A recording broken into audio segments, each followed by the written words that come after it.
에스라 1장 1절에서 4절까지 말씀. 자, 편집 지점을 또 알려줘야 돼요. 우리 원 목사님 힘들지 않게. 오늘 함께 나눌 말씀은 에스라 1장 1절로 4절까지 말씀입니다. 우리 다 같이 한 목소리로 읽겠습니다. 시작. 바사왕 고레스 원년에 여호와께서 예레미야의 입을 통하여 하신 말씀을 이루게 하시려고 바사왕 고레스의 마음을 감동시키심에 그가 온 나라에 공포도 하고 조소도 내려 이르되 바사왕 고레스는 말하노니 하늘의 하나님 여호와께서 세상 모든 나라를 내게 주셨고 나에게 명령하사 유다 예루살렘의 성전을 건축하라 하셨나니 이스라엘의 하나님은 참 신이시라. 너희 중에 그의 백성된 자는 다 유다 예루살렘으로 올라가서 이스라엘의 하나님 여호와의 성전을 건축하라. 그는 예루살렘에 계신 하나님이시니라. 아멘. 지난주 복습을 해볼게요. 이 말씀 먼저 광고 드려야 되겠네요. 포인트를 잡아 드려야 되겠네요. 오늘은 더 말씀 제17강 역사서의 10번째 책 에스라서를 함께 배우겠습니다. 에스라서는 지난주에 16강에 나눴던 역대하와 연결됩니다. 복습을 한번 해보죠. 역대상, 역대하, 통칭하여 우리가 역대기라고 부르는 이 과거를 회상하는 이 역사책은 누가 기록했다라고 우리가 지난주에 공부했습니까? 그렇죠. 근데 오늘 성경책의 타이틀, 헤드라인, 제목이 뭡니까? 에스라. 그러면 역대기도 누가 기록했고 에스라가 기록했고 에스라서도 에스라가 기록했어요. 그래서 역대기와 에스라는 자연스럽게 연결되는 겁니다. 근데 이야기의 시점은 달라요. 이 역대기는 지난 세월에 있었던 사건들, 즉 이스라엘의 역사, 아담부터 족보, 아담의 족보부터 쭉 시작하는 하나님 백성의 역사를 약수를 하고 있는 거라면 오늘 우리가 배울 제 17강 에스라는 포로로 잡혀갔던 백성들이 돌아온 시점을 시간적 배경으로 해요. 그래서 지난주에 배웠던 역대하 마지막, 즉 시드기야 왕이 잡혀서 정말 끔찍하지만 눈이 뽑히고 느부갓네살이라고 하는 바벨론의 왕의 친위대장, 근위대장인 느부사라단에 의해서 체포되어서 남왕국 유다의 왕이 바벨론으로 끌려가는 장면으로 역대기가 끝나죠. 물론 맨 마지막에는 고레스 칙령이 포함되어 있지만 그 끝나는 시점에서 약 50여 년이 지난 거예요. 그래서 우리가 성경을 이렇게 펴놓고 딱 펴놓고 있지만 우리 성경책으로 709페이지와 지금 에스라라고 펼쳐져 있는 711페이지 요 사이에는 약 50년의 시간이 있는 겁니다. 그런데 방금 말씀드렸듯이 이 성경을 기록한 기록자가 누구라고요? 에스라. 같은 시점에 시대는 다른 것을 기록하고 있어요. 저자가 같다는 것을 우리가 어디서 유추할 수 있냐면 여러분 성경책 이왕 펴져 있으니까 보십시오. 지난주에 우리가 살폈던 역대하 36장 마지막 22절 23절 기억나시죠? 고레스 칙령, 고레스 실린더, 키루스 실린더라고 하는 그 유물에 의해서 역사적으로 증명된 그 고레스 칙령이 22절 23절에 기록되어 있어요. 바사의 고레스 왕 원년에 여호와께서 예레미야의 입으로 하신 말씀을 이루시려고 여호와께서 바사의 고레스 왕의 마음을 감동시키매 그가 온 나라에 공포도 하고 조소를 내려, 이게 고레스 실린더입니다. 내려 이르되 23절은 같이 한번 읽어볼게요. 바사왕 고레스가 이같이 말하노니 하늘의 신 여호와께서 세상 만국을 내게 주셨고 나에게 명령하여 유다 예루살렘의 성전을 건축하라 하셨나니 너희 중에 그의 백성된 자는 다 올라갈지어다. 너희 하나님 여호와께서 함께 하시길 원하노라. 아멘. 이 역대하 36장 23절은 고레스 칙령의 요약본인데요, 에스라서에 방금 우리가 읽었던, 함께 읽었던 그 본문에 이 고레스 칙령이 똑같이 반복되고 있어요. 2절 보십시오. 2절, 에스라 1장 2절 똑같아요.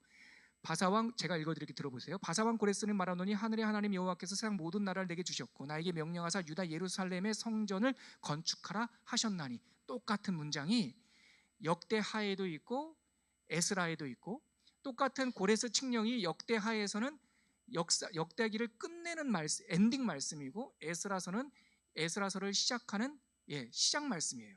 이 에스라서는 느헤미야와 연결돼 있어요. 우리가 다음 주에 배울 느헤미야와 에스라서는 연결돼 있다. 같은 기자, 같은 에스라가 썼다라고도 대다수 의견이 그렇게 되어 있어요. 아무튼 그래서 돌아온 시점에 에스라가 옛날 이야기를 기록한 것이 역대기, 바로 직전, 자기보다 바로 먼저 앞서서 포로지에서 돌아온 1차 귀환 이야기를 기록한 것이 스룹바벨, 에스라서 파트 1. 자기가 두 번째로 귀국했거든요. 자기가 돌아온 이야기를 기록한 것이 에스라서에 담겨있는 파트 2. 그리고 느헤미야서라고 따로 분리되어 있지만 느헤미야서는 자기 에스라가 돌아온 후에 시간이 150년이 지난 후에 제3차 총독의 직분으로 이 땅에 왔던 유다 출신의 리더 느헤미야의 이야기가 느헤미야서라고 따로 분리되어 있고 우리 성경으로는, 근데 이야기 흐름으로는 파트 3 이렇게 생각하면 돼요. 그래서 에스라 성경, 오늘 우리가 배우는 에스라 성경 안에는 포로에서 돌아온 백성의 파트 1 스룹바벨이 인도하였다. 파트 2 나 에스라가 인도하였다. 별도 책으로 묶여있는 느헤미야서는 시간이 많이 흐른 후에 느헤미야라고 하는 총독 직분을, 유다 출신의 총독이 이 땅에 내려와서 성벽을 건축하였다. 이게 오늘부터 배울 포로 귀환 시대의 이야기다. 그 중에 첫 번째 책인 에스라서를 오늘 공부하도록 하겠습니다. 흐름 이해되시죠? 네, 좋습니다. 그러면 여러분 강연 한번 보시죠. 10장으로 되어 있는데요. 에스라서는 10장으로 되어 있는데 아주 단순합니다. 성전 재건 이야기가 제가 방금 말씀드렸던 파트 1, 이때 인솔자는 누굽니까? 스룹바벨. 신앙 재건 이야기가 파트 2, 이때 인솔자는 누굽니까? 오늘 성경의 제목인 에스라. 이렇게 됩니다. 그래서 스룹바벨이 와서 재건한 이야기는 성전을 재건해요. 수많은 방해와 회방과 음모 속에서도 포기하지 않고 성전을 재건했어요. 그리고 나서 에스라가 귀국한 파트 2, 우리 옛날부터 하던 말로는 제2차 귀환. 그때 에스라가 와서는 신앙을 재건했어요. 신앙을 재건할 수 있었던 까닭은 하나님께서 에스라의 은사와 에스라의 모든 준비된 일생을 쓰시는데 에스라는 제사장 겸 학자였어요. 그래서 완전히 딱 맞춤이죠. 와서 예배를 갱신하고 또 하나님의 말씀을 갱신하고, 이 에스라가 했던 가장 드라마틱한 부흥운동은 우리가 잘 알고 있는 수문앞 광장에서의 대부흥운동. 근데 이 기록은 에스라서에 담겨 있지 않아요. 어디에 담겨 있을까요? 파트 3 느헤미야 8장에 있어요. 그러니까 에스라서에 담겨 있는 파트 2, 내가 두 번째로 귀환했다는 돌아온 이야기까지만 담겨 있어요. 에스라서에. 그리고 그들을 오염시켰던 이방 문화와의 혼합 종교를 절연하겠다라고 하는 결단까지가 에스라서에서 끝나요. 그러나 한참 시간이, 그렇게 오랜 시간이 흐른 후에, 시간을 통과한 후에 총독 느헤미야가 도착하자 준비된 신앙이 행정력과 딱 만나니까 엄청난 부흥이 일어나요. 여담으로, 혹시 이 영상 다른 교회 목사님들이 우리 더 말씀을 많이 보신대요. 혹시 신대원을 준비하고 있는 전도사님들에게 제가 쪽집게 하나 짚어드리겠습니다. 구약성경 신학대학원 입시 문제 중에서 가장 오답률이 높은 장면이 그겁니다. 수문앞 광장이 있는 성경은 어디이냐? 에스라서가 아니라는 사실. 느헤미야, 에스라의 부흥운동이니까 에스라에 있을 것 같지만 아니다. 어디에 있다? 느헤미야의 8장에 있다. 이렇게 생각하시면 됩니다. 여러분들도 곁다리로 이제 하나 더 배운 겁니다. 자, 그래서 오늘 목차를 보니까 파트 1 써놓으세요. 거기 사람 이름이 안 나와 있습니다. 일부러. 거기 스룹바벨, 파트 2 에스라. 자, 본론으로 들어가겠습니다. 본론 1페이지. 자, 본론 1페이지 제가 한번 읽어볼게요. 이스라엘은 주전 722년 북왕국의 멸망, 또 주전 586년 남왕국 유다의 멸망, 그렇게 북과 남이 각각 멸망했습니다. 이때 남왕국 유다를 점령한 바벨론 제국은 많은 지도층과 백성들을 마치 전리품처럼 포로로 끌고 갔지요. 바벨론은 얼마 안 가 동쪽에서 지금 이란 고원 쪽에서 발흥한 페르시아에 의해서 바벨론이 멸망됩니다. 여러분, 바벨론과 페르시아는 민족 자체가 달라요. 바벨론은요, 현대로 말하면 이라크 사람들이에요. 유프라테스 강 하류, 현대 지명으로는 모술이라고 하는 곳에 중심이 됐던 것이고, 페르시아 사람들은 현대 국가로 말하면 이란이에요. 요즘에도 이란과 이라크가 앙숙이에요. 이 뿌리가 아주 오래됐어요. 바로 바벨론은 이라크에 혈통적으로 뿌리고, 페르시아는 이란은 페르시아가 뿌리가 되는 거예요. 그래서 바벨론은 곧 일찍이 망하고 페르시아가 그 땅을 점령했죠. 그 페르시아 왕조를 세운 태조 왕이 누구냐면 고레스예요.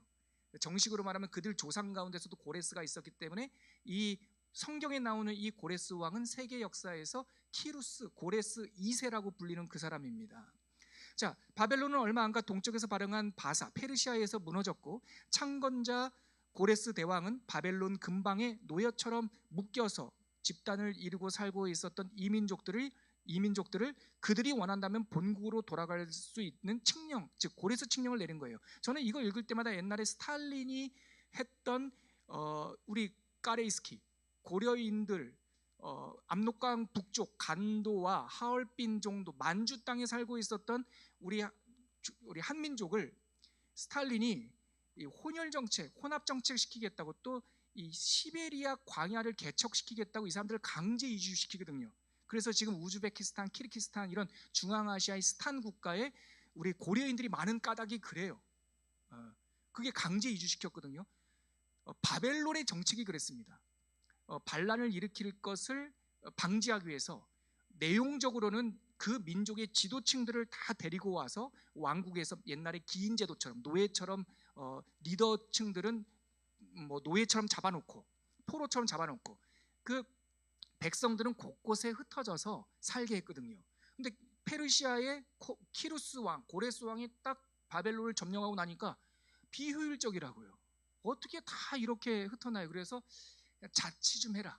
가서 이 넓은 땅을 다 할 수 없으니 각자 돌아가서 그냥 반란만 하지 말고 거기서 알아서, 그래서 총독을 파견하면서 약간의 자치적 이 통치수를 이렇게 세워요. 그 근거에 따라서 유대인들이 예루살렘으로 돌아간 겁니다. 그래서 돌아왔지요. 그것이 유명한, 즉 본국으로 돌아갈 수 있다 원한다면 이렇게 발표한 것이 그 유명한 고레스 칙령이고, 구약 역사서 후반부에 나오는 10번째, 11번째, 12번째, 즉 에스라, 느헤미야, 에스더, 이 세 권의 성경은 이 페르시아 시대, 바사 시대를 배경으로 합니다. 고레스 칙령 이후 순차적으로 가나안 땅에 돌아온 사람들의 이야기가 에스라, 느헤미야이고, 그리고 돌아오지 않고 그 페르시아 제국 왕궁에 살았던 돌아오지 않은 사람들의 극적인 생존기가 뭐냐면 에스더서예요. 네, 에스더서의 배경이 어디냐? 예루살렘이 아닙니다. 페르시아의 여러 수도 중에 하나인 수산궁이라고 하는 여름 궁전이 있었던 곳이 배경이 되는 거예요. 오늘 놀라운 걸 알게 될 겁니다. 바로 에스라, 느헤미야가 순차적으로 돌아온 사람들이 이야기를 했죠. 에스라의 1차와 2차가 있고 느헤미야의 3차가 있습니다. 1차가 아까 다시 계속 복습해요. 1차의 인솔자가 누구예요? 스룹바벨. 2차의 인솔자가 누구예요? 에스라. 그 사이에 52년, 약 50년 정도의 갭이 있는데 바로 그 사이에 에스더 사건이 있습니다. 에스더 사건이 없었다면, 이걸 뭐 역사적 가정이지만 에스라의 귀환은 없는 겁니다. 왜 그럽니까? 에스라를 가만히 있던 에스라를 돌아가서 네 본국에 돌아가라고 명령을 내린 아닥사스다라고 하는 그 왕은 에스더의 남편인 아하수에로의 아들뻘 되는 사람입니다.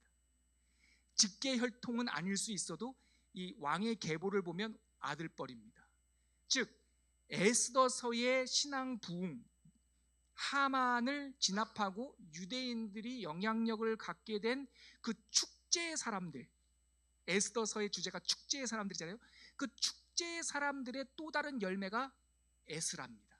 그래서 에스라가 귀국할 수 있었던 것이죠. 아무튼 다 제가 지금 설명드렸던 내용은 그냥 교양처럼 들어두시고 큰 흐름, 우리가 기억해야 될 것만 말씀드린다면, 포로 귀환은 총 몇 번? 3번. 그 중에 한 번, 첫 번째와 두 번째가 어디에 있어요?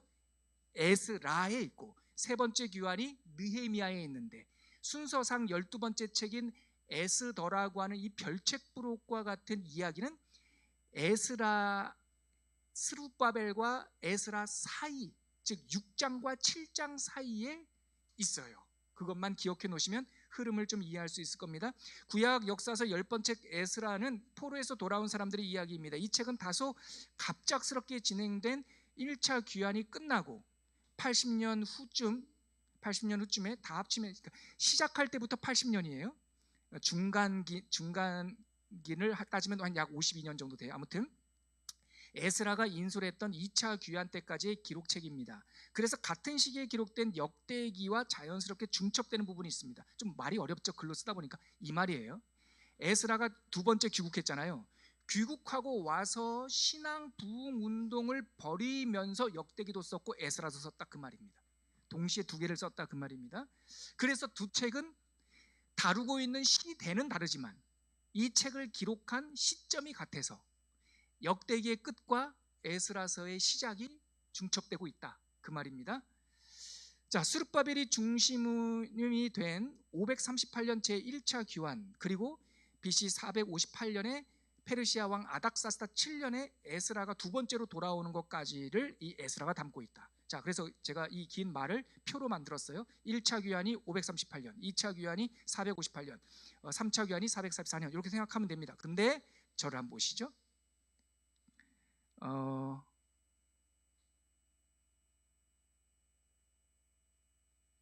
네, 예레미야가 오늘 성경도 나오지만 에스라 1장 1절에 보면 예레미야의 입을 통하여 하신 말씀을 이루게 하시려고 이렇게 되어 있잖아요.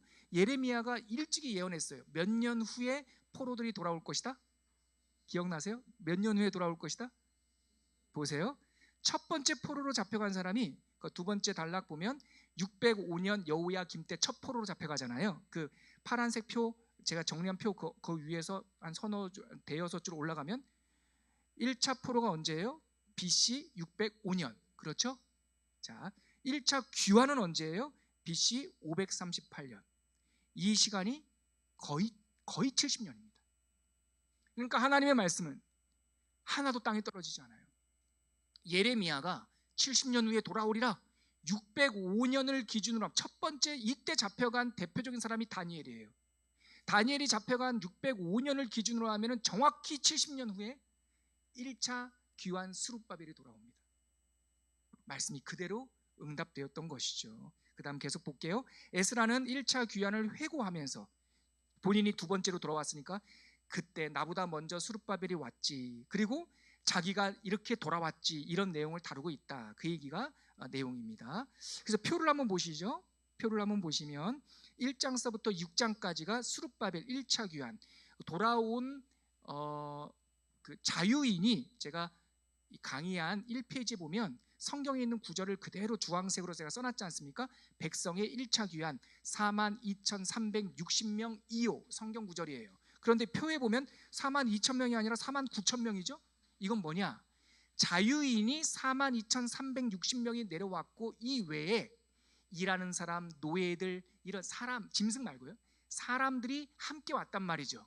그 사람들까지 다 덧셈하면 49,897명이에요. 그래서 성경에는 49,897명이라는 숫자는 안 나와요. 성경에는 42,360명이요, 노예는 300명이요, 누구 집 일하는 자는 몇 명이요, 느디님 사람은 몇 명이요, 따로 별도로 숫자가 있는데 그걸 다 더하면 1차 귀환된 사람들의 숫자는 49,897명이었습니다. 뭐 중요하지 않습니다. 에스라 때는요, 그보다 확실히 줄죠.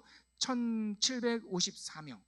1차 때 이런저런 이유로 가지 못했던 사람들이, 혹은 예루살렘 성전이 재건됐다는 소식을 인편으로 들은 사람들이 나도 돌아가야겠다라고 정말 5시에 일하러 들어온 포도원 일꾼처럼 이때 다시 1754명이 돌아오는데 그 중에 에스라가 있더라.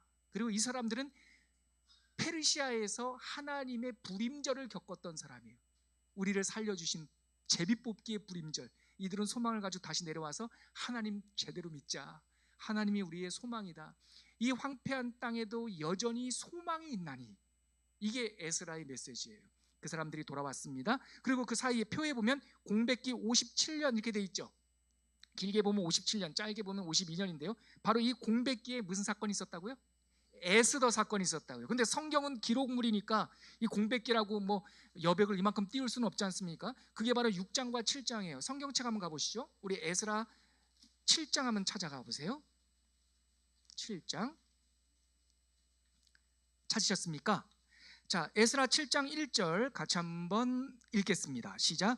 2일 후에 바사 왕 아닥사스다가 왕위에 있을 때에 에스라라 하는 자가 있으니라. 그는 스라야의 아들이요 아사랴의 손자여 힐기야의 증손이요. 여기까지요. 그 에스라의 족보가 쭉 나와요. 2일 후에가 뭡니까? 6장에서 이어지는 것 같지만 이 사이에 52년, 길게 보면 57년의 간극이 있는 거예요. 바로 앞에 뭐가 있어요? 성전을 재건하고 그 성전 앞에서 유월절을 지켰느라. 그러니까 스룹바벨 시절 때에 성전을 완성하고 그들이 유월절을 지켰다로 끝나고 나서 7장 1절 2일 후에 아주 그냥 간결하게 말하고 있지만 57년이라는 시간이 흐른 거예요. 바로 6장과 7장 사이 그 조그만한 1cm도 안 되는 그 간격 속에 에스더가 모르드게가 불임절이 거기서 막 일어난 거예요. 죽을 뻔한 백성들이 살아난 거죠. 자, 2페이지 강연 한번 가볼게요. 백성의 1차 귀환 42,360명이요 자유인을 말하는 겁니다. 바사왕 고레스는 주전 539년에 바벨론을 점령한 후에 그간 바벨론에 의해 포로로 끌려왔던 민족들에 대해 유화 정책을 펴게 되는데요. 이런 정책 기조 하에서 이스라엘 백성들도 예루살렘에 돌아왔고요. 이는 선지자가 이미 예언한 메시지였어요. 선지자 이사야가 언제적 사람입니까? 우시야, 요담, 아하스, 히스기야 시대 때 살았던 사람이 이사야잖아요. 이사야가 하나님의 말씀을 예언하면서 고레스라고 하는 이름을 그냥 못을 박아서 얘기해요. 고레스는 나의 목자다. 고레스는 예루살렘을 중건할 것이다. 고레스가 성전의 기초를 놓을 것이다. 이때는 솔로몬 성전이 있을 때거든요. 자, 우리 이사야 44장 28절 제가 강의 안에 담아 갖고 왔는데요. 같이 한번 읽어볼게요. 시작. 고레스에 대하여는 이르기를 내 목자라 그가 나의 모든 기쁨을 성취하리라 하며 예루살렘에 대하여는 이르기를 중건되리라 하며 성전에 대하여는 내 기초가 놓여지리라 하는 자니라. 지금 누구에 대한 예언입니까? 고레스. 근데 그냥 막연히 어떤 왕이 나와서 성전을 재건하리라 이렇게 예언했다면, 좀 두리뭉실 예언했다면 사람들의 더 그럴 수 있지 할 텐데 그냥 이름 3글자가 꽝 박혀 있단 말이에요. 그러니까 자유주의 신학자들은 어떻게 이럴 수가 있어? 그래서 자유주의 신학자들은 어디까지 갈까요? 그들이 합리적이어야 되니까. 그들은 하나님의 계시와 신비보다도 합리성을 중요하게 여기니까. 그래서 무슨 말 하는 줄 아십니까? 이사야 40장 이후는 저자가 다른 사람이래요. 이사야 40장 이후 빈들의 예언 있지 않습니까? 사자들이 이렇게 소망 메시지 있죠? 40장 이후는 포로에서 돌아온 사람들이 쓴 거래요. 이사야의 이름을 빌려서. 왜 합니까?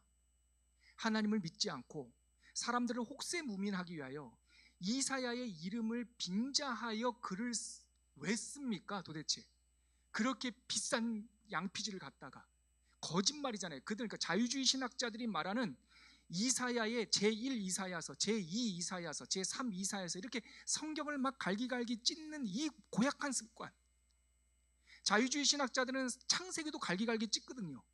이거는 제2문서, 저거는 P문서, 이걸 문서설이라고 그래요. 자기의 합리성을 위해서 이사야서를 막 잘라요. 그래서 이 고레스라고 하는 이름이 나오는 이 40장 이후는 같은 사람이 아니라는 거예요. 말 들어보면 그럴싸해요. 그럴싸합니다. 근데 그들의 주장이, 그럴싸한 그들의 주장을 제가 한 명의 성경학도로서 연구해 보면 그들이 주장하는 바는 딱 하나 이거예요. 자기들은 하나님의 신비를 믿을 수 없다. 근데 그 지점에서 저는 갈려요. 저를 뭐 근본주의자라고 말하든 뭐 당신이 공부를 덜해서 모르겠어요. 저는 그냥 성경을 믿어요. 성경을 우리에게 주시는 하나님과 하나님의 경륜을 믿어요. 그래서 저는 이런 얘기하면 어쩌면 학계에서는 보수 꼴통이라고 말할 수도 있어요. 이런 말 해도 안 되나? 이사야서는 이사야가 썼습니다 라고 저는 그냥 역사와 전통과 경륜, 보수적 견해를 믿어요. 그리고 저는 그 믿음의 근거에 뭐냐면, 하나님이 하루가 천년 같고 천년이 하루 같은 우리 하나님이 그 몇백 년 후에 태어날 왕의 이름을 모른다라는 게 이상하지 않겠어요? 본인 하나님께서 이름을 박아 놓으시겠다는데 어떡하겠어요? 박아 놓으시겠다는데 우리는 그것을 계시적 관점에서 받으면 되죠.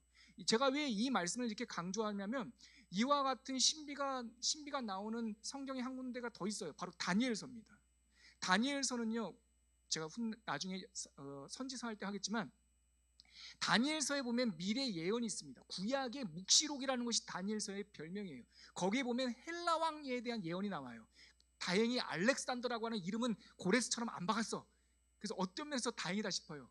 근데 너무나 노골적으로 한 왕이 서쪽에서 동쪽으로 나오는데 그는 웹불이요, 서쪽에서 동쪽으로 가면서 땅들을 점령하고, 그가 가장 강성할 때 요절하고, 그가 죽은 후에 나라가 4개로 나눠지고, 이게 중간기 때 알렉산더 대왕 이야기랑 거의 정확한 묘사가 나오거든요.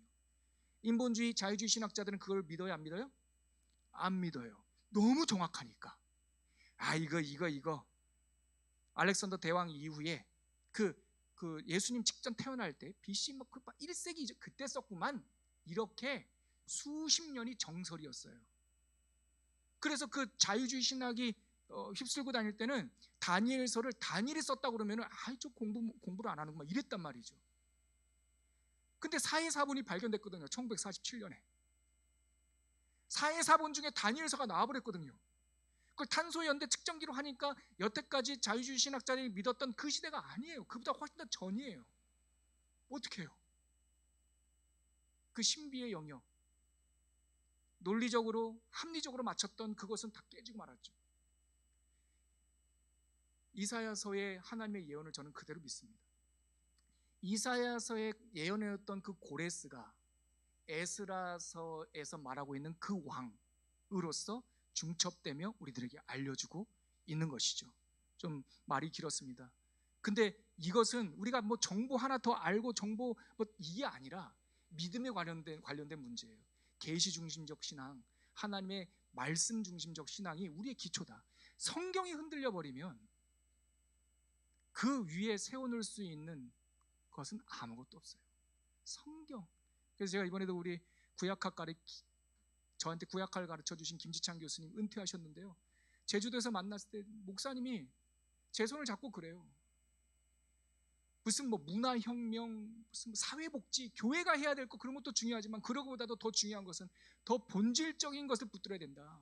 성경 무호, 축자 영감. 신학교 다닐 때 들었던 그 정말 고리타분한 이야기를 담임 목사가 되어서 노 스승이 제 손을 잡고, 목사님, 성경이 무호하다는 것과 하나님이 글자로 우리에게 계시하셨다는 이 사실을 우리가 믿어야 됩니다. 이거를 믿지 않으니까 정치에 흔들리고 문화에 흔들리고 세상 풍조에 흔들리는 겁니다. 이 말을 노 교수가 해주더란 말이죠. 다시 한번 다짐했어요. 귀한 성도 여러분, 우리 성경 말씀 믿으시죠? 이것은 지식이 아니라 우리의 참고 자료가 아니라 하나님의 말씀이시죠. 그러면 이 가운데 우리가 합리적으로 믿어지지 않는 것이 있더라도 기록된 대로 믿어야 되겠죠? 아멘이시죠? 예수님이 무리를 걸으셨으면 걸으신 거지요.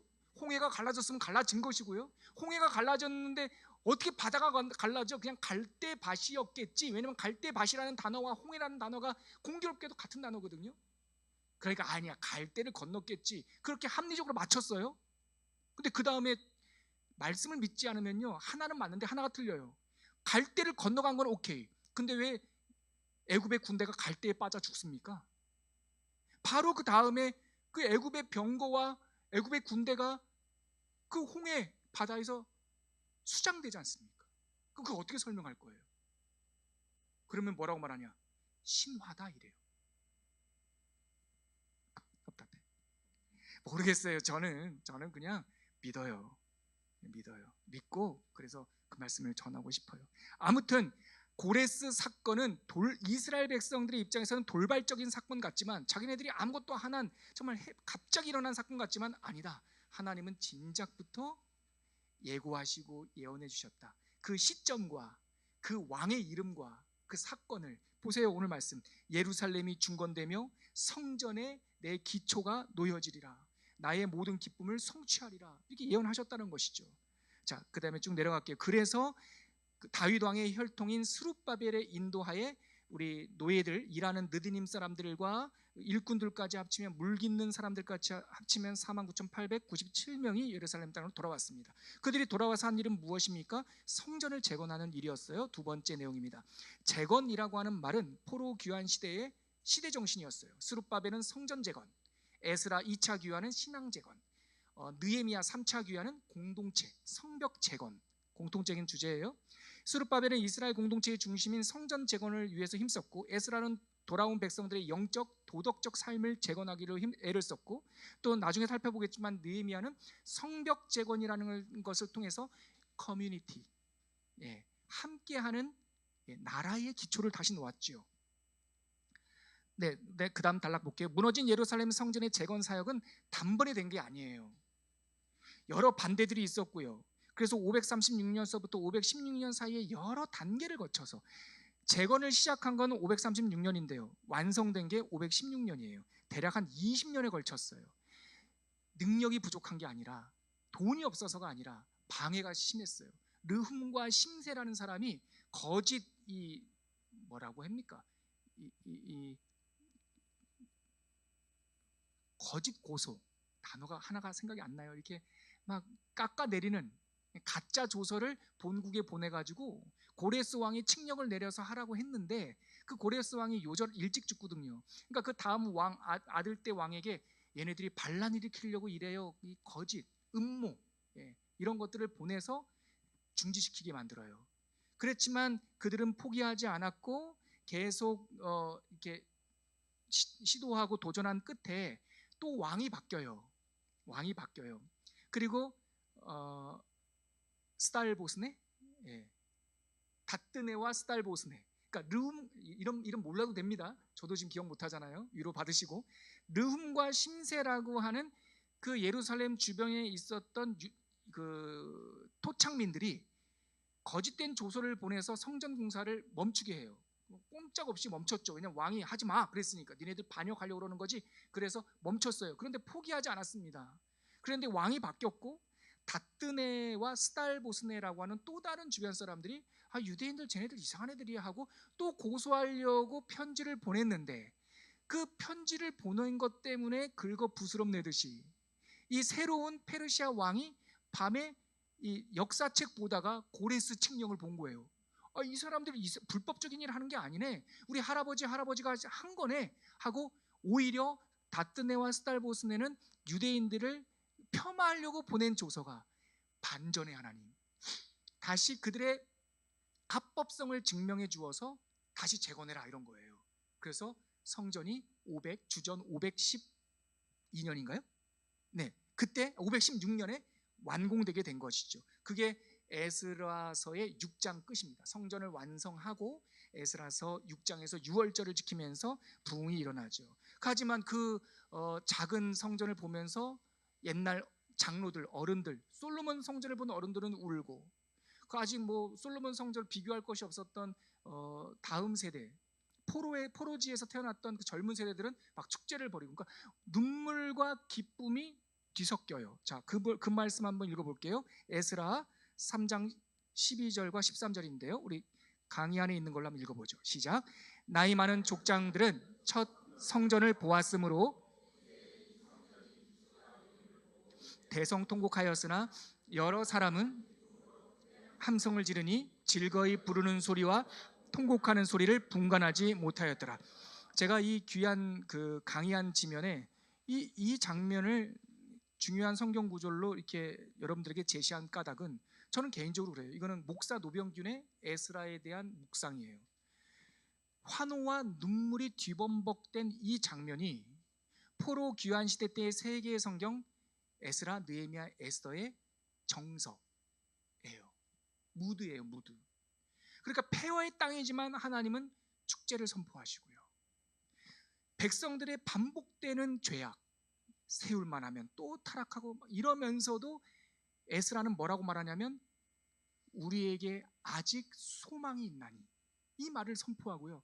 그렇게 해서 긴 시간이 흘린 후에 느헤미야가 와서 성벽을 재건한 후에 다시 정말 그 땅의 이방 사람들처럼 동화되어 버렸던, 그래서 혼합주의, 제사장부터 혼합주의에 타락했던 사람들이 수문합 광장에서 다시 대부흥이 일어나고, 그래서 이제는 얘네들 정신 차렸겠지 하지만 느헤미야 끝장에 가면 다시 그들이 또 타락하고, 그러니까 눈물과 기쁨, 절망과 희망, 우리들의 패배와 하나님의 승리, 이런 이중적인 시소 게임이 에스라, 느헤미야, 에스더에 있다. 그래서 이 시대의 분위기를 드러내는 한 구절을 뽑으라면 저는 이 3장, 에스라 3장을 뽑아요. 수문합 광장은 가슴을 떨리게 하죠. 그러나 그 다음 장 딱 넘기면 제사장이 타락하고요. 느헤미야가 돌아왔을 때 폐허가 된 성벽을 보고 막 낙심하죠. 그러나 52일 만에 다시 재건해버리고, 이러한 기쁨과 슬픔이 교차하면서 결국 누구만 남냐면 그 역사의 들고 온 낮음을 잡아주시는 하나님, 우리의 기초가 되신 하나님을 이 포로 시대의 세 권의 성경을 통해서 반전의 하나님을 배우게 되는 거죠. 부록처럼 있는 에스더도 마찬가지 아닙니까? 죽을 뻔했던 민족이 영광을 얻고, 하만이 모르드게를 다루려고 했던 그 높은 장대에 모르드게가 달리고, 그렇죠, 죽으면 죽으리이다 라고 나갔더니 살게 되고, 그만 에스더만 사는 것이 아니라 민족이 살게 되고, 바로 이 역사적 시소란 말이죠. 그 가운데 누가 계세요? 하나님이 계세요. 예, 귀한 말씀이어서 제가 여러분들에게 제시하고자 합니다. 자, 3페이지 한번 가볼게요. 그래서 반대가 있었다, 그 내용입니다. 반대가 있었다. 하지만 결국 다뜨네와 스달, 룸과 심세의 그 거짓 조서에 의해서 멈추고, 다뜨네와 스달보스네의 유대인들을 회방하기 위해서 그냥 생각 없이 보낸 것이 오히려 더 다리오 왕이라고 하는 당시 황제의 마음을 열고 이 역사책을 발견하게 돼서 재건하게 된 거죠. 역전이죠. 자, 에스라 6장 7절 강의 안에 있는 걸 한번 읽어볼게요. 시작. 하나님의 성전 공사를 막지 말고 유다 총독과 장로들이 하나님의 이 성전을 제자리에 건축하게 하라. 이 화자가 누구냐? 다리오 왕이에요. 다리오 왕. 다리오 왕이 막을 수도 있고 세울 수도 있었는데 하나님께서 그의 마음을 반전시키사 멈춰있던 20년 동안 멈춰있던 성전을 재건하게 만드는 거죠. 성전 재건을 마친 후 이스라엘 백성들은 성전 뜰에서 예배를 드리며 돌아온 땅에서 모두 함께 유월절을 준수했어요. 이게 6장 마지막 부분입니다. 이 유월절 준수는 재건된 땅에서 새로운 시작을 알리는 빵 하는 출발 총성과 같았다라는 겁니다. 그렇게 시간이 57년이 흐르고 우리가 아까 함께 먼저 읽었던 에스라 7장 1절에 보면 바로 2일 후에, 성전 재건 후에, 그들에게 유월절을 지킨 후에 바사의 왕 아닥사스다가 왕위에 있을 때에 에스라라고 하는 이러한 사람에게 아닥사스다가 먼저 명령을 내려서 에스라가 가서 우리 예루살렘에 좀 돌아가게 해주세요 라고 말하지 않았어요. 느헤미야는 그랬어요. 느헤미야는 술 맡은 관원장으로서 예루살렘이 아직까지도 안 좋다는 얘기를 들고 가서 먼저 요청을 해요. 고위관직이었기 때문에. 근데 에스라는 그런 입장이 아니었어요. 그런데 하나님께서 아닥사스다라고 하는 이 왕의 마음을 움직여서 먼저 선제적으로 갈 사람은 가라. 그때 에스라가 있었던 거예요. 그때 모았던 사람이 1700여 명이고. 그런데요, 보세요 여러분, 7장 8절과 9절 한번 읽어볼까요? 에스라 7장 8절 9절 시작. 이 에스라가 올라왔으니, 에스라 7장 8절과 9절입니다. 시작. 이 에스라가 올라왔으니 왕의 제7년 다섯째 달이라. 첫째 달 초하루에 바벨론에서 길을 떠났고 하나님의 선한 도심을 입어 다섯째 달 초하루에 예루살렘에 이르렀느니라. 아닥사스다가 보내줬지만 에스라는 누가 보내줬다고 말하고 있어요? 하나님의 선한 손에 힘입어 내가 4개월 만에 예루살렘에 도착했는데 여러분 거기 한번 보실까요? 네, 8장 가보실게요. 8장은 이제 회고예요. 그렇게 돌아왔는데 우리가 어떻게 돌아왔는지에 대한 기행문과 같은 기록이 8장인데요. 한참 돌아올 때 8장 15절 같이 읽을게요. 시작. 내가 무리를 아하와로 흐르는 강가에 모으고 거기서 3일 동안 장막에 머물며 백성과 제사장들을 살핀즉 그 중에 레위 자손이 한 사람도 없느니라. 이제 그렇게 아닥사스다 왕의 조서를 받고 떠나려고 사람을 모아서 한 1000여 명이 모았는데 그때 모인 사람 보니까 레위 사람이 없는 거예요. 자기는 제사장이요 학사로서 가서 신앙동을 일으켜야 되는데 그 초라해 보이는 스룹바벨 성전에서 하나님의 불꽃이 타오르게 해야 되는데, 그래서 에스라가 레위인들을 찾아다닙니다. 여기 레위의 후손들이 있습니까? 그래서 그 사람들 따로 특별히 모아서 쫙 이 행렬을 갖춥니다. 이때 이삭 죽듯이 에스라가 한 사람 한 사람 찾아왔던 이 레위인들이 느헤미야 8장 수문 앞 광장에서 에스라가 잘 준비된 강단 위에서 말씀을 읽을 때 양옆에 선 레위인들이 회중 속으로 뛰어들어가서 통역해주고 설명해주는 그 일꾼들이 이 여기입니다. 여기서 추순 사람들. 하나님의 역사에는 우연이 하나도 없습니다.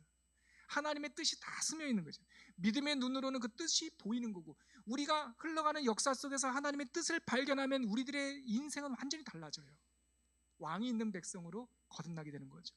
그때 이렇게 사람들을 주워 못하게 좀 그러네요. 한 땀 한 땀 모아서, 자 21절 8장 21절 읽어볼게요. 시작.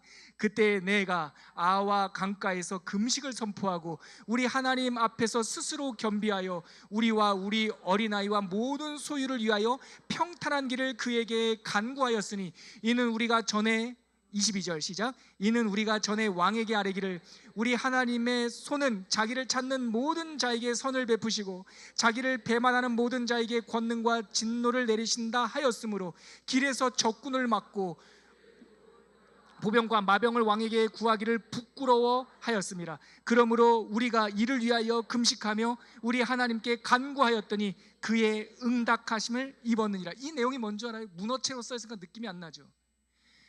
아닥사스다 왕의 은혜를, 우리 사극으로 말하면 왕의 성은을 입고 이 유대인들이 내려가기로 에스라가 마음을 정하고 사람들 1700명가를 모았는데 레위인들을 한 땀 한 땀 모아서 이 구색을 딱 갖췄는데 그때 왕이 뭐 도와줄 거 없어? 4개월 동안 걸어가야 될 그 행군 중에 산적도 있고 뭐 별하별 위험이 있으니까 보병과 마병 좀 같이 보내줄까? 호의를 베풀었던 거예요. 근데 에스라가 뭐라고 했냐면 괜찮다고 하는 거예요.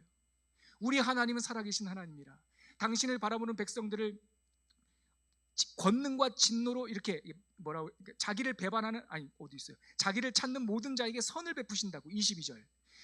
이는 우리가 전에 왕에게 말하기를 우리 하나님의 손은 자기를 찾는 모든 자에게 선을 베푸시고, 이렇게 호언장담했다는 거예요. 자기의 신앙 고백을 아닥사스다 왕에게 했다는 거예요.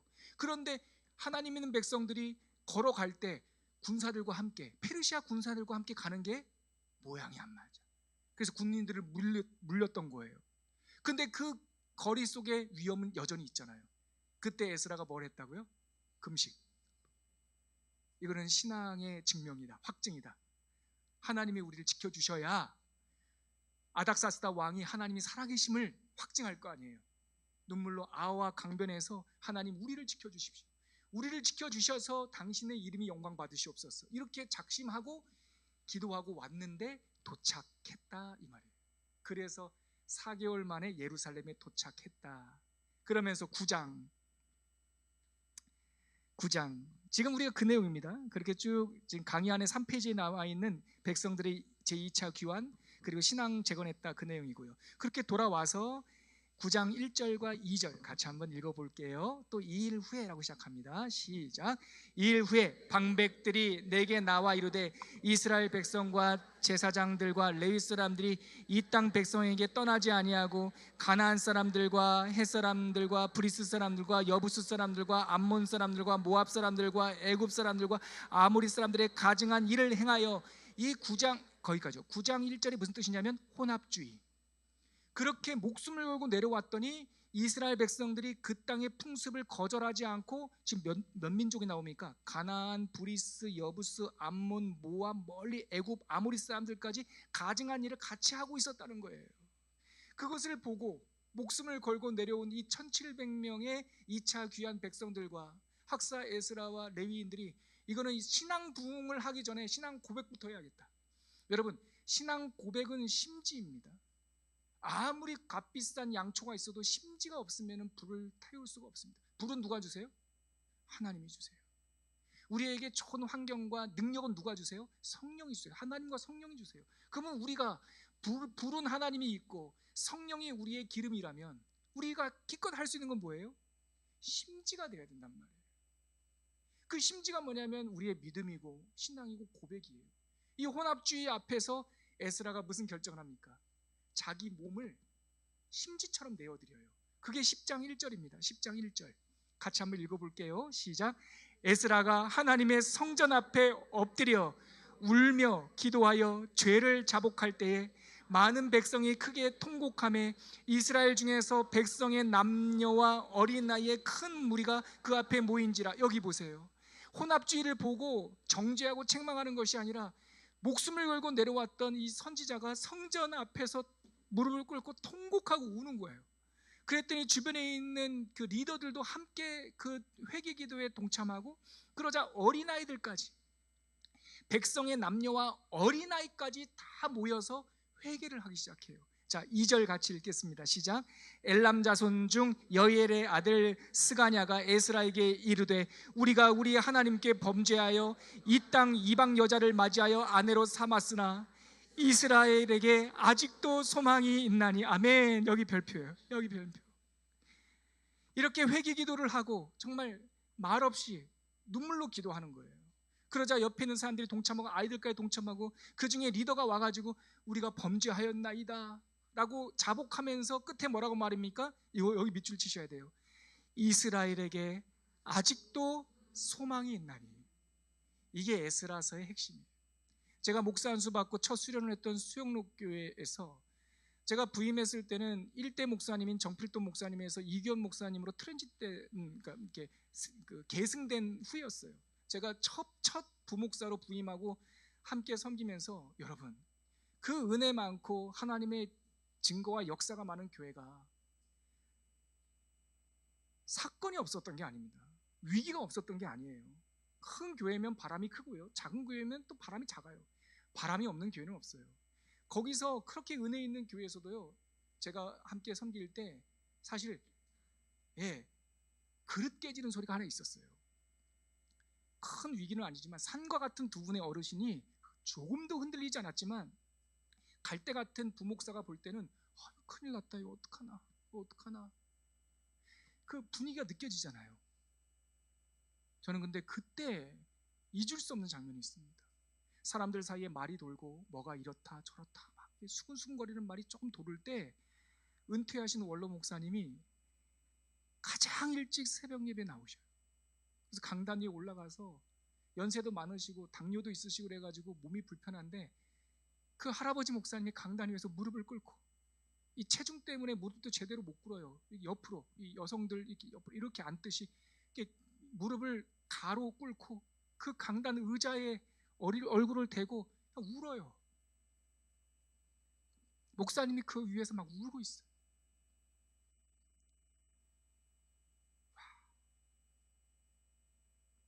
그러니까 그런 말씀 있지 않습니까? 오직 여호와는 그 성전에 계시니 온 천하는 그 앞에 잠잠할지니라. 그것처럼 수근수근대도 크지도 않았지만 그게 그냥 한순간에 잠잠할지어다, 이게 확 돼버리는 거예요. 아무도 말을 못하고.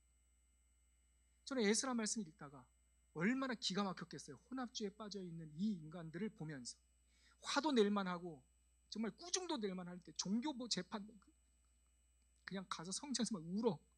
그러니까 옆에서 함께 울기 시작하고 어린아이부터 회개하면서, 회개하는 거, 회개는요 여러분 슬픈 단조가 아니에요. 진정으로 회개하면 희망을 주는 거예요.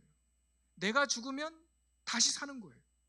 그래서 그 막 울고 있는 그 장면에 족장이 와가지고 하는 말, 이스라엘에게 아직도 소망이 있나니. 이게 진짜 복음 아닙니까? 그러면서 이 에스라를 중심으로 족장들부터 잘못했던 이방 혼합주의를 다 근절하기로 결단하고, 잘못 들어왔던, 이런저런 이유로 들어왔던 이방 며느리들 다 고향으로 돌아갈 사람 돌아가라 돌려보내면서 부흥의 전조를 준비하죠. 그리고 나서 다음 주에 배울 느헤미야 때 제 수문앞 광장에서의 큰 부흥운동의 서막이 준비되고 있는 것이죠. 여기까지가 에스라서의 마지막입니다. 여러분, 한마디로 에스라서는 소망에 관한 이야기고요, 남은 자들이 돌아온다, 렘넌트 사상. 아까 제가 인용했던 그 이사야 44장 고레스 이야기가 그거예요. 이사야가 예언했던 말씀, 남은 자가 돌아오리라. 나무가 잘리고 상수리 나무가 끊기고 많은 것들이 사라질지라도 그 땅에 남은 자, 그루터기가 있나니. 그 땅에 남은 자 그루터기는 누구다? 거룩한 씨들이니라. 이 말씀을 해주세요. 오늘 에스라서를 마무리하면서 하나님의 남은 자의 장자 예수 그리스도, 그리고 그 남은 자의 세순들, 우리 성도들, 그 소망을 가지고 하나님 앞에, 여러분 말씀을 이렇게 적용합시다. 나에게, 우리 교회에, 우리 가정에, 이 나라에, 이 열방에 아직도 소망이 있나니. 아멘. 우리 찬양하고 기도하겠습니다.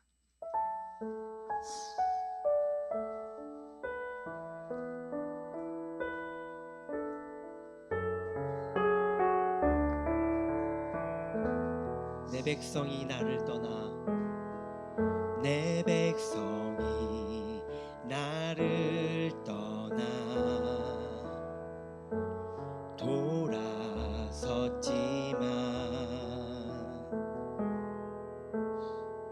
내 사랑이 내 백성을 보기 못하니 내 모든 것 내어주고 나 그들을 얻으리라. 여호와께 돌아가자. 우린 돌아서도 그는 변치 않네. 여호와께 돌아가자. 우린 넘어져도 그 사랑 영원하네. 여호와께 돌아가자. 우린 돌아서도 그는 변치 않네.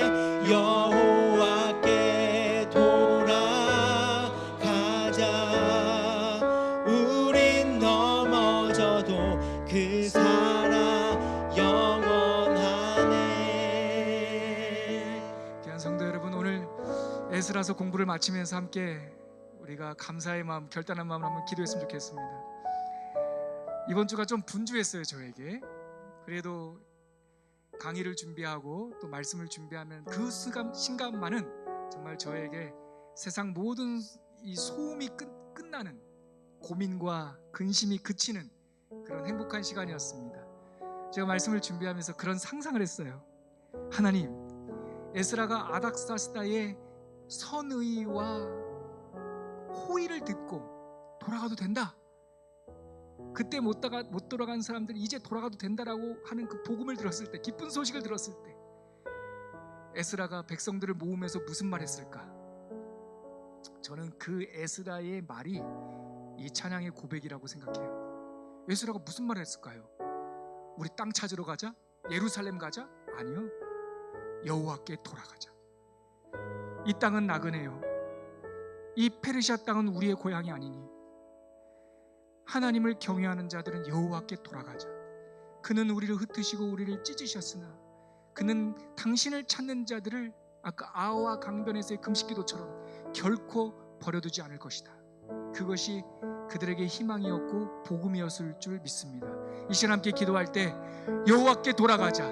내가 쓰러져 있더라도 다시 여호와께로, 교회가, 나라와 민족이, 이 갈라진 땅이, 열방이 다시 여호와께 돌아가는 그리스도의 부흥의 계절이 임하게 하여 주시옵소서. 우리 주님의 이름 한번 부르고 기도하겠습니다. 주여 하나님 아버지, 오늘 에스라서를 읽으면서 하나님 아버지 수천 년 전에 있었던 역사적 하나의 사건이 아니라 오늘 우리에게 말씀하여 주시는 하나님의 레마의 음성을 듣습니다. 여호와께로 돌아가자. 우리는 돌아서도 그는 변하지 아니하며 우리는 넘어져도 그 사랑은 영원하다는 사실을 다시 한번 에스라 말씀을 통하여 고백합니다. 우리 백성들이 하나님을 떠나 돌아섰지만 하나님의 사랑은 우리를 포기하지 아니하며, 그래서 우리도 아직 소망이 있나니, 우리가 아직 소망이 있나니 이 희망을 가지고 소망과 희망을 얘기하는 성도들이 되게 하여 주시고, 하나님 아버지 이 마지막 때의 마지막 주자처럼 달려가는 당신의 성도들이 하나님의 소망과 희망을 전할 수 있는 하나님의 놀라운 성도들이 되게 하여 주시옵소서. 하나님 아버지, 모든 시대마다 이 땅을 바라보게 된다면 어느 시대나 절망밖에 없었습니다. 그것처럼 지금 이 나라도, 이 시대도 암울한 먹장구름이 드리운 듯합니다. 항상 세상은 그랬고 그 세상 한가운데 성도들을 세워주셨는데 우리가 과연 무엇을 해야 하는지 각성하게 하여 주시옵소서. 어둠 속에서 빛을 말하는 자, 절망 속에서 희망을 선포하는 자, 죽음 가운데서 삶을 선포하는 자, 그 사람들이 크리스찬이요 교회의 사명인 줄 믿습니다. 빛이 있으라 하시니 빛이 있었고 이 복음을 믿게 하여 주시옵시고, 이 어두운 시대 속에서 에스라처럼 여호와께 돌아가자, 하나님의 성으로 돌아가자 외칠 수 있는 선교적 교회, 전도하는 교회가 될 수 있도록 초원교회와 대한민국 교회를 사용하여 주시옵소서. 우리도 사용하여 주시옵소서. 예수님의 이름으로 기도합니다. 아멘.